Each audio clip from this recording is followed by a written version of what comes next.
Welcome to Tibooburra. That's right. See, it was a great day, first day. I'll just have a bit of a recap for you. We pulled up in a camp in Mount Stewart along the Easter Monday mine and found, I think it was about 30 odd bits anyway for 1.27.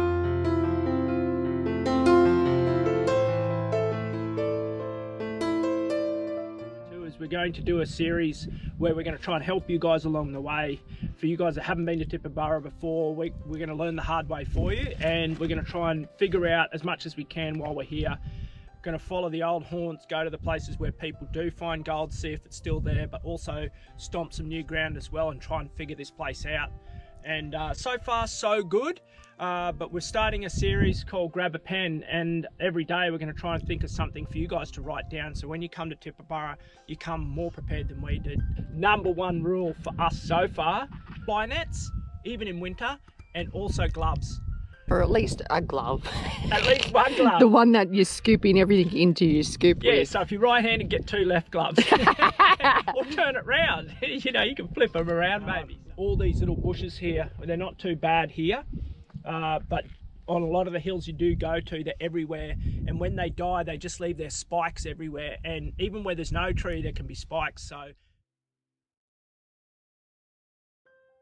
for you guys that have never traveled to an area such as this where you can get into normal ground type, you might be wondering, like we were, how are people finding these small nuggets? Jo and I have only ever found nuggets 0.04 and up, and we had no idea how someone could come here and find 200 or 300 nuggets and find an average of 0.03. Like, that just didn't make sense to us. But now we understand we're finding 3 on the scales that don't even register. So normal ground type is completely different to us, and it's allowing our machines to run a lot stronger. So on the flip side, a lot of hot rocks here. So if you've got monocoils, particularly the smaller sensitive ones like with the Coiltex, you're going to have a little problem with hot rocks, but it's only in designated areas. So follow the series with us this trip, and we'll hopefully point out a lot of things for you. And chasing a gully up here, this is episode 5 after our day off, and we're doing quite well here. So stay tuned for this one and all the rest of it, and starting to figure it out. So hopefully you guys can learn with us along the way, and we'll put you on a few spots.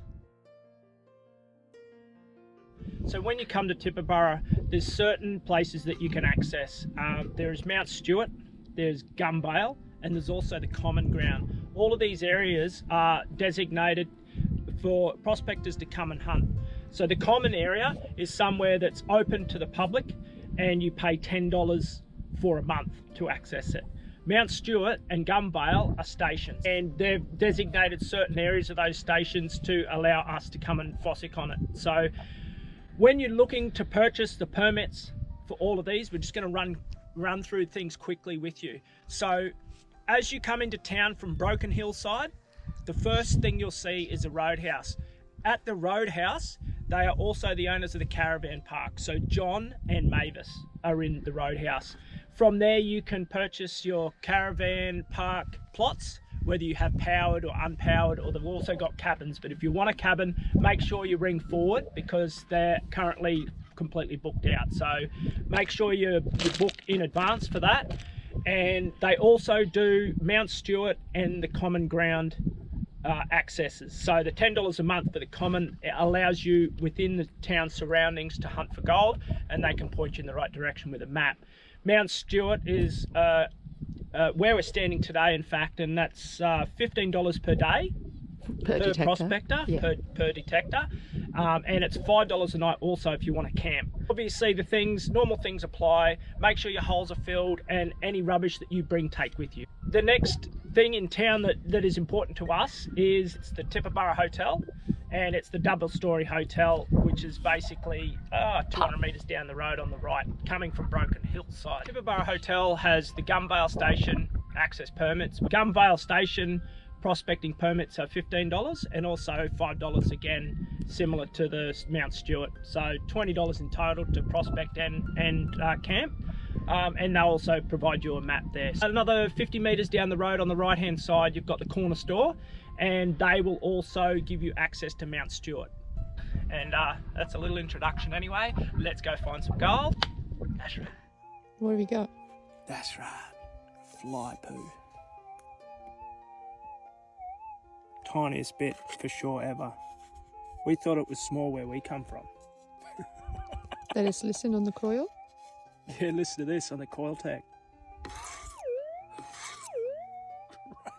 And what volume are you at? Like Volume, your sensitivity. sensitivity? Sorry.